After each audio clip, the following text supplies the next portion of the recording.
ठीक है कहल जाला कि जल्दी के काम शैतान के होला। जवन जल्दबाजी हम कइनी कि रास्ता भुला गनी। का रे ई रास्ता हो कि खेत हो बुझाते नहीं कि रोड पे चलतनी कि खेत में चलतनी। अच्छा चलो जहाँ तक ले जाई तहाँ तक ले चलो। सरवा एकदम दिमाग खराब हो गइल बा। बताओ है आधा काट के आधा छोड़ देले बा। हैं गुड़ी के जगह पर बांस घुसैले बा। बताओ ओकरा ऐसा करे के चाही। सरवा मशीन लेके भाग गइल। कहनी कि माँ हमर धान काट दे आ तब जो, लेकिन ना हमर बातें ना सुनलस। एह बेरा न भेटा जइहन अगर तो जवन ना होके के तवन होई। भेटा जे सर कही तू गाड़ी लेके ना तहर गाड़ी में का हवा खोल के आ रिंग खोल के फेंक दहनी तो कह दिह तू। चलो एगो भागे से भैया भेटाइल बा न। पैसा नदी भी होला। ए भैया कहीं भैया हम तो भैया लगा रे। भैया कला पे खिसियात काहे बाड़ो?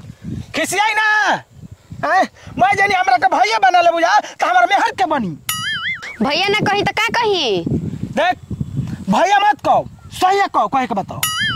हाय देखा तो लेने चप्पलवा आए तहरे ने भगचोनर के हम अपन मरद बनाई पगड़ी बनले वाला बार झरल बा। तोरा से सुगर ने हमर सैया खोजैया हो। सुन एक तो हमारा ऐसा ही ब्लड प्रेशर हाई बा और तू हाई मत कर न तो हम भुला जाए तोरा के कि तू घर के लड़की हई।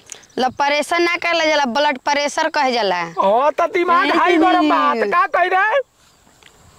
ए तैसे ही ससुरा हमर धान नहीं खस कटले दिमाग गरम हो गेलो बरखा के मैं भीज गइल। हैं आ तू वही में आके ऊपर से भैया कहतरू पिन मारतरू। हैं तो कोई रास्ता चलत रही अब कुछ पूछ दी तो तू ऐसे गरमा के बोलबा। बोलो ना तू भैया कभी सैया कहले रहती तो तनी ब्लड प्रेशर हमर लो भई रही। तू तो भैया कह के और हाई कह देलियो। बड़ा छछलोल न भइल बड़ा कि तारा के सैया कहीं सैया नियन मुंह ले ले वाला भगचोनहर कहीं के।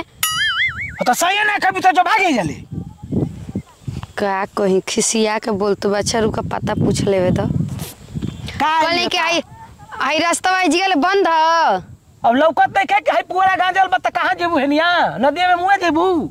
अंगवा नदी बा।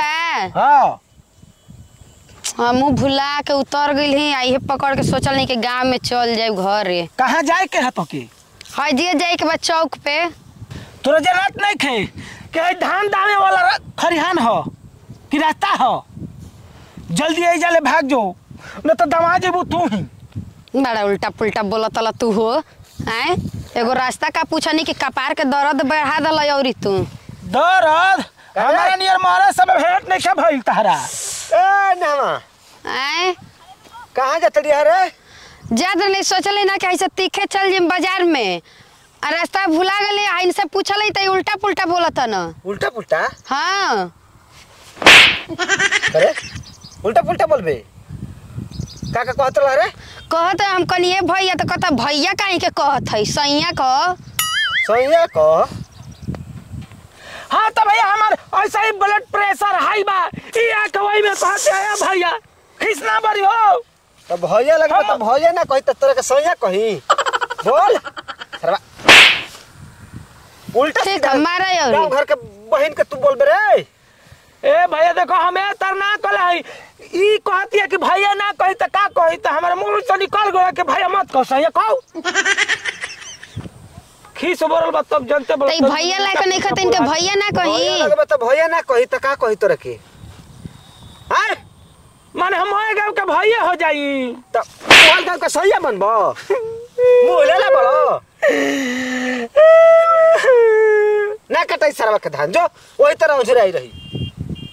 जान तो नहीं हमार बहन है यो हई हां ई ए मर्दे बताओ हम जानती कि तार बहन है तो हम काहे के करे के कुछ हो बोलती। बहुत खराब आदमी बा हम ना जानत नहीं कि ससुरा इतना गिरल इंसान बाई। ए भैया देखो पहले हमार बात सुनो जाए दो कम की सब गलती हो गई बा। तू हमरा के भैया कहले ना हां हम तनी कहतन रे दोनों खत्म बारा सा तारा के पाहुन कहीं मुंह लेला बड़ा पाऊ लाए खाई मोय दही जम गुल बुढ़ हो गेल बड़ा अच्छा, उ तारे के सही कही मुंह ले ले बड़ा सही बने लाख आए वही तरह रिश्ता नाता के निभावे के चाहिए। गांव घर के बहिन लगी तो बहिन कहे के चाहिए। हाँ तू भाई लगबे गांव घर वाला तब भाई ना कही तो तेरे के सही कही सार कहीं के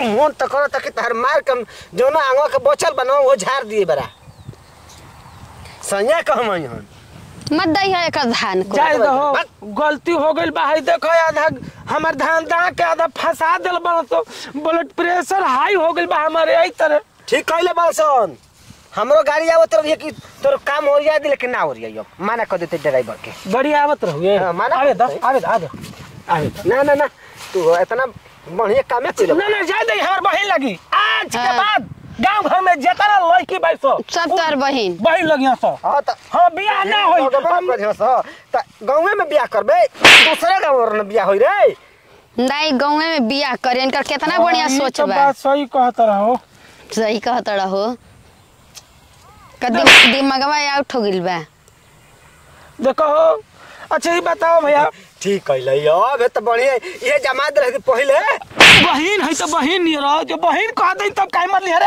अभी कोन तार बुधिया आ गेल ओती घड़ी कली त ताके खराब लगत रहला हैं देख वो घरी दिमाग बहुत ज्यादा एकदम हाई गरम रहुए। अच्छा ये बताओ भैया जब मैं गांव घर के लड़की बहिने लगियो सा तो हमार बियाह कवना से होई ये सोच के थोड़ा बोल देनी हो इनका दिमाग ना का हो गाँव में बियाह करी हां ऐसन बात करत ना गांव में बियाह करबे ए भैया क्या करबा कौन के लेके उड़ल चाहत ल ना हो हां कि धूमधाम से बियाह कह चाहत है तो इहो गाँव में बियाह कर सोचत ना ना रे खर्चा बच जाई गाड़ी घोड़ा के पैसा ना दे पड़ी